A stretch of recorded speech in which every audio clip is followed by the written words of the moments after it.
bei gera pradžia Turkijai svarbiame NATO viršūnių susitikime. Draugystė tarp Vašingtono ir Ankaros yra aiškiai matoma visam pasauliui. Prezidentas Donaldas Trumpas sako, kad panaikins sankcijas Turkijai ir vis dar svarsto, ar parduoti F-35 naikintuvus Ankarai, nepaisant Kongreso draudimo. JAV lyderis šiuos komentarus išsakė sėdėdama šalia prezidento Redžepo Tayyipo Erdogano 2 dienų viršūnių susitikimo pradžioje Turkijos sostinėje antradienį. Dar 2020 metais Vašingtonas paskelbė sankcijas Turkijai dėl jos įsigytų rusiškų S-400 oro gynybos sistemų. Taip pat Ankara buvo pašalinta iš F-35 naikintuvų programos. Šį žingsnį Turkija tuomet pavadino neteisingu ir neteisėtu. Dabar, prieš pat viršūnių susitikimą, Benjaminas Netanyahu įspėja dėl F-35 pardavimo, dar kartą tai pabrėždamas. Turkija yra režimas, kurį paveikė musulmonų brolyje. Radikalus judėjimas, kuris skanduoja mirtis Amerikai. Dabar pirmiausia pasiklausykime daugiau JAV lyderio žodžių, kai jis giria Turkijos ištikimybę. Na tai sprendimas, kurį mes priimsime.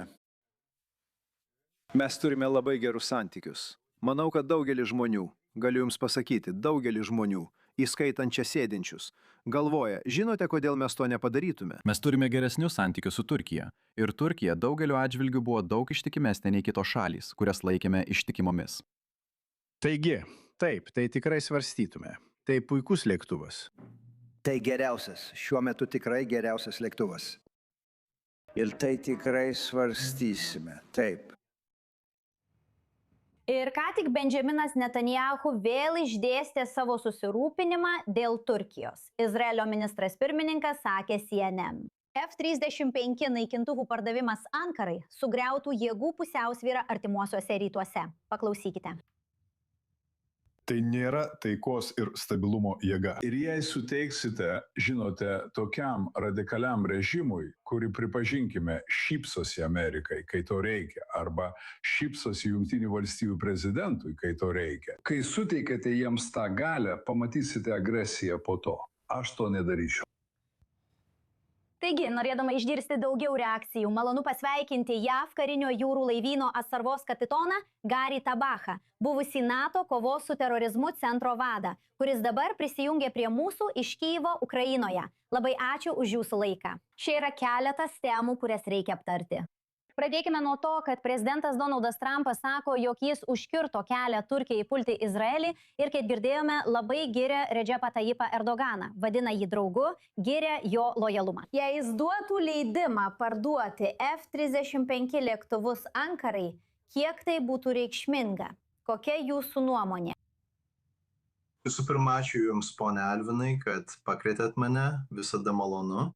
Vėlgi, turime prisiminti, kad būtent prezidentas Trumpas 2019 metais inicijavo sankcijas dėl F-35 pardavimo Turkijai ir tuomet prastūmė jas per Jungtinių valstijų kongresą, kuris dabar imsis priešingo sprendimo. Jis tik sako, kad svarstys tai. Ką jis turėtų daryti? Jis bando sudaryti sandorius. Jis sudaro sandorį, kuris reiškia tik tiek, kad Turkija turės kažką padaryti. Kad tai būtų naudinga mūsų šaliai arba Izraeliui, jei jie tai darys. Jei jis svarstys ir jei jis įtikins kongresą atšaukti tai, ką pats įtikino juos padaryti 2019 metais dėl ginklų pardavimo, dėl S-35, be to, žinot, yra toks posakis ir manau, kad prezidentas Trumpas yra puikus to pavyzdys. Savo draugus turi laikyti labai arti savęs, bet priešus dar arčiau. Taip, prezidentas Trumpas, manau, visada ir veikia ir, kaip jūs pastebėjote, Turkija tikrai kažką padarė. Jis nekonkretizuoja, ką būtent Turkija padarė mums. Nepadėjo Iranui, kai mes juos puolėme. Skirtingai nei mūsų kiti NATO sąjungininkai, šalys, kurios mums trukdė ir buvo kliūtis mūsų kare su Izraeliu prieš Iraną, vėlgi, F-35, manau, čia kalba politikai, jei atvirai. Taip, ir su visa pagarba ministrui pirmininkui Benjaminui Netanyahu, jis kalba Izraelio piliečiams ir savo rinkėjams, kad juos sujaudintų. O prezidentas Donaldas Trumpas kalba Amerikos rinkėjams, žmonėms, Amerikos žmonėms, nes F-35 be Izraelio neskraidys. Tai paprasta kaip 2x2. Yra pagrindinių komponentų, kurie F-35 gaminami Izraelyje. Elektronika, šalmas, svarbus šalmo komponentai. Nežinau, ar jūs tai žinote. F-35 sparnai gaminami Izraelyje. Taigi tas lėktuvas neskraidys be šalmo, be elektronikos ir žinoma be sparnų. Taigi manau, jei F-35 kada nors būtų parduotas, vėlgi tai tik svarstoma. Nėra jokios priežasties sudaryti paktą. Jei jis kada nors bus parduotas Turkijai, Turkija turės būti draugiška Izraeliui. Priešingu atveju jų lėktuvas neskraidys. Na tai tikrai būtų susirūpinimo priežastis Izraelyje, nes jūs teisi. Politikai sako tai, ką turi pasakyti savo rinkėjams. Jie šypsosi, spaudžia rankas ir žiūri į kameras, kai to reikia. Tuo pačiu metu Izraelyje yra tikras susirūpinimas dėl Turkijos siekių. Ir ką tik girdėjome Benjaminą Netanyahu sakant, kad Redžepas Tayyipas Erdoganas turi agresyvių siekių, akivaizdu jo žodžiuose yra susirūpinimas. Jis sako, kad toks pardavimas sugriautų jėgų pusiausvyrą artimuosiuose rytuose. Galima suprasti susirūpinimą. Kokia jūsų nuomonė, jūsų požiūris? Nuo kada Izraelis taip dėl to nerimauja? Juk visada egzistavo ši pusiausvyra. Jūs supa 500 milijardo arabų. Izraelyje turite daug dalykų, su kuriais turite susidoroti šalies viduje. F-35. Tai nebus pagrindinis dalykas, kuris sukels disbalansą tarp... Žinote, aš 3 metus tarnavau Turkijoje, kai buvau vadas NATO kovos su terorizmu centre ten. Ne, šio balanso nebus ir Turkija nesiriboja su Izraeliu, atsiprašau, ne su Ukraina. Taigi, tai buvo freudiška klaida. Ir vėlgi, manau, kad ministras pirmininkas Netanyahus kalba Izraelio piliečiams prieš rinkimus. F-35 antra visų pirma tai yra svarstoma.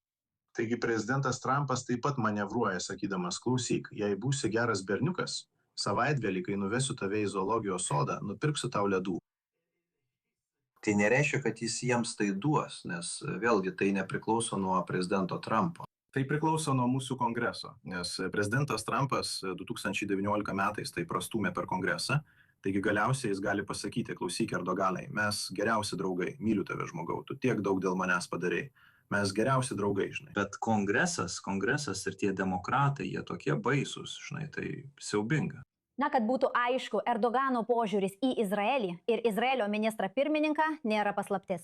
Žinoma, taip pat kelia nerimą ir Turkijos ryšiai su Hamas. Ir žinoma, Izraeliui kyla egzistencinių grėsmių iš kelių pasaulio vietų vienu metu. Taigi tas susirūpinimas tikrai juntamas. Kaip ir minėjote, jūs dabar esate Ukrainoje. Ir mes žinome, kad Volodymyras Zelenskis taip pat yra Turkijoje. Ukrainos prezidentas savo kalboje ragino sąjungininkus perduoti oro gynybos sistemas Kyjivui. Ten, kur esate jūs, kad apsaugotų nuo Rusijos atakų, tokių kaip ta, kurią matėme šio viršūnių susitikimo išvakarėse.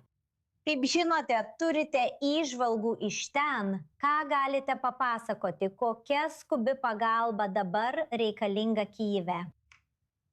Ten tikrai reikia pagalbos jų šeimoms, visos jų šeimos yra naikinamos, yra tiek daug sunaikinimo, tai tikras siaubas. Turiu menį, man nereikia pasakoti izraeliečiam, kas yra teroro išpuoliai, bet čia esantys žmonės tiesiog yra terrorizuojami ir žudomi. Daug žmonių, daug šeimų, daug nekaltų žmonių yra žudomi. Taigi be abejo, Jungtinės valstijos, Europos sąjungininkai, turkai, arabų sąjungininkai Persijos įlankoje taip pat turi atsižvelgti į tai, kad vyksta dar vienas karas be Irano karo. Ir tai yra pasaulinis karas, ir tai yra Ukraina, tai pasaulinė istorija. Tai nėra tik tarp Izraelio ir Irano, ar tarp mūsų ir Irano, ar tarp Ukrainos ir Rusijos. Ir mes tai matom. Ir būtent dėl to, manau, prezidentas Trumpas dažnai yra neteisingai kritikuojamas. Bent jau turiu omeny, net grįžtant prie Izraelio prieš metus, kai buvo Hamas ir Gaza, kaip jis suriša jums rankas už nugaros, neleisdamas užbaigti darbą. Ir dabar matome su Hamas ir kaip ten progresuojame, tas pats ir su Libanu. Matome, kad tai precedento neturinti situacija. Libanas nepripažįsta Izraelio teisės egzistuoti, bet Izraelis ėmėsi gintis Libano teritorijoje. Ir su juo yra pasirašomos sutartys. Taigi visi tie dalykai, dėl kurių prezidentas Trumpas yra, žinote, iš anksto neteisingai kritikuojamas ir išjuokiamas. Kaip dabar gerai, jis parduoda F-35, jis dar labai toli nuo F-35 pardavimo, bet galbūt jis tai naudoja kaip jauką. Ir vėl. Yra kita problema – Ukraina. Ukraina labai kenčia, Ukrainos žmonės labai kenčia. Dėl to nėra jokių abejonių. Taigi per šį NATO viršūnių susitikimą tikrai dalis dėmesio bus nukreipta nuo Irano problemos ir dalis dėmesio teks pasidalinti su Ukraina, bet vėlgi, manau, tai yra pasaulinė problema, tai bendras kova. Priešas yra tas pats. Tai Ukrainoje, Izraelyje, Kinijoje, Rusijoje jie to nemato. Mes visi turime bendrą priešą. Na, girdėjome, ką anksčiau sakė Donaldas Trumpas. Dar kartą, jis nemėgsta karų. Laukiame, ką atneš viršūnių susitikimas. Atsargos kapitonas Garis Tabachas tiesiogiai iš Kyjivo. Dėkoju už skirtą laiką. Labai ačiū. Labai ačiū. Ačiū, viso gero. O dabar, kad visą tai aptartume, studijoje sveikiname saugumo analitiką Jakovą Latiną, laidos Ross Handler Report vedėją ir Jaki Dajaną, buvusį Izraelio konsulą Los Andžele. Ponai, labai jums ačiū. Yra daug apie ką kalbėti, bet noriu pradėti, Jaki, nuo jūsų. Vaizdas, kuriame Donaldas Trumpas giria Recepo Tayyipo Erdogano lojalumą ir stiprybę. Žiūrint į šiuos vaizdus, galbūt tai tik šypsenos kamerai. Galbūt užkulisiuose vyksta kažkas, ko šiuo metu nesuprantame. Kas jums kelia nerimą, kai dabar žiūrite į tuos vaizdus iš Ankaros? Manau, kad didelis susirūpinimas kyla dėl to, kad Erdoganas atstovauja islamo fundamentalizmui, musulmonų brolyjei šiame regione. Jis tikrai yra Hamas teroristinės organizacijos ir kitų teroristų, kurie per Turkiją planuoja įvairius dalykus. Centras. Jie tikrai ragina sunaikinti Izraelio valstybę. Jis atlieka labai neigiamą vaidmenį. Ir tai yra tarsi ašis, kuri buvo sukurta kartu su Kataru ir kitomis šalimis. Bet Trumpas jaučia tam tikrą simpatiją Erdoganui, mes tai žinome. Ir Erdoganas suvaidino labai konstruktyvų vaidmenį, sudarant susitarimą su Hamas, taip pat ir su iraniečiais. Taigi jis labai vertina Erdoganą, jis nori jam už tai padėkoti. Tačiau tai yra dalis klaidingo supratimo ir nesusipratimų apie artimuosius rytus. Tai man primena, kaip Trumpas sakė, kad ašara turi įžengti į Libaną ir ten įvesti tvarką. Tai yra dalis nesusipratimo apie artimuosius rytus. Dabar Erdoganas atlieka labai neigiamą vaidmenį. Tikiuosi, kad F-35 sandoris neįvyks. Be abejo, jis turi rimtų apribojimų kongrese. Nes turkai turi savo oro gynybos sistemas S-400, kurias jie įsigijo iš rusų. Taigi yra kongreso apribojimai. Taigi Trumpui būtų labai sunku tai pakeisti kongrese, ypač jei jis gali labai greitai prarasti kontrolę tame kongrese. Ir šis susitarimas tikrai nepateks į kongresą iki to laiko. Ir dar daugiau. Prisimename, kad po Abraomo susitarimų Trumpas pažadėjo F-35 Jungtiniams Arabų Emiratams, bet nieko neįvyko. Jie vis dar laukia, kol lėktuvai atvyks. Taigi, manau, kad šis susitarimas neįvyks. Bet faktas tas, kad Trumpas stovi petys į petį šalia Erdogano, tai tarsi savotiškas artimųjų rytų problemos atspindys ir silpnumas, kurį šiuo metu demonstruoja Jungtinės valstijos artimuosiuose rytuose. Nesvarbu, ar tai katastrofiškas susitarimas su iraniečiais, ar nesusitarimas, o kaip mes vadiname nesusipratimo memorandumas, ir kiti dalykai dabar nėra geras metas. Tačiau Trumpas kaip Trumpas, tikiuosi, po vidurio kadencijos rinkimų pakeistų kryptį. Tada jis pakeistų savo kryptį Irano atžvilgiu ir tai turėtų pasekmių visam regionui. Taigi šiuo metu manau, kad tai nėra geras kelias, bet artimiausioje ateityje, artimuosiuose rytuose situacija gali pasikeisti. Jakovas Lapinas iš Izraelio perspektyvos. Stebint tai, nesvarbu, ar sandoris įvyks ar ne. Labai aišku, kaip Donaldas Trumpas žiūri į šį sąjungininką. Kalbant apie Redžepą Tayyipą Erdoganą, kaip jis mato šiuos teigiamus santykius tuo metu, kai Izraelio ministras pirmininkas tiesiog Amerikos televizijoje sako ne taip greitai. Taip, žinote, manau, kad Turkija ir Erdoganas čia iš tikrųjų atliko tam tikrą apgaulingą rinkodaros triuką, pristatydami save kaip patikimą ir stiprų NATO sąjungininką. Koks NATO sąjungininkas suteikia prieglobstį Hamas? Tai būtų tas pats, kas NATO sąjungininkas suteikiantis prieglobstį ISIS ir Al-Qaida ir tikintis, kad JAV atvyks ir pagerbs tai. S-400. Faktas, kad jie turi šias rusiškas sistemas, kurias rusai gali naudoti, norėdami gauti slaptą informaciją iš šių oro gynybos sistemų radarų. Vien jau mintis parduoti šaliai, kuri įsigijo šias pažangias rusiškas oro gynybos sistemas, sukurtas kovoti su F-35. Manau, ši mintis priverstų Pentagono vadovus nemiegoti naktimis. Viešai tai pasakyti iš esmės yra tam tikras Amerikos pozicijos pasaulyje pažeminimas. Ir yra tiek daug kitų dalykų, žinote, Jakė apie tai užsiminė, kurie kelia problemų. Turkija skriaudžia Graikiją, jis skriaudžia Kiprą.